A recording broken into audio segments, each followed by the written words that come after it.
রানীনগরে CPM এজেন্টকে মারধর, আশ্রয় নিল কলা বাগানে। মুর্শিদাবাদ লোকসভা নির্বাচন শুরু হতেই মুর্শিদাবাদ জেলার বিভিন্ন জায়গা উত্তপ্ত। মুর্শিদাবাদ লোকসভা কেন্দ্রের অন্তর্গত রানীনগর 34 নম্বর বুথে সিপিএম এর এজেন্টকে বের করে দেওয়া হলো মারধর করে, যার কারণে এজেন্ট কলা বাগানে আশ্রয় নিয়েছে ইতিমধ্যে। আর এই ঘটনার পরে উত্তেজনা ছড়ায় এলাকায়।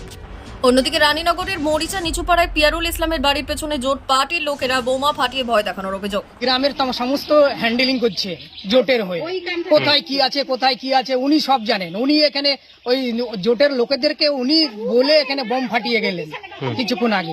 ওই হয়েছে গ্রামের জোটের মাস্টার মাইন্ড। এই বমে কি কাউরে খাম জখম কিছু হয়েছে? এখানে বোমারি এখনো কাউরে খাম জখম হয়নি। আমরা তো সবাই ভোট দিতে গিয়েছিলাম, কেউ তো ছিল না বাড়িতে, শুধু আমার মেয়ে ছিল বাড়িতে। পুলিশ এখানে অনেকটা আতঙ্কিত আছি আমরা। টিএমসি করছি, ওরা টিএমসি আমাদেরকে করতে দেবে না। পুলিশ এসেছিল? পুলিশ এসে তদন্ত করে নিয়ে গেল। যে লোকটা পুলিশের সঙ্গে ঘোরাঘুরি করছিল ওকে পুলিশ অ্যারেস্ট করেছে কি করেছে তা বলতে পারবো না, কিন্তু গাড়িতে নিয়ে গেল।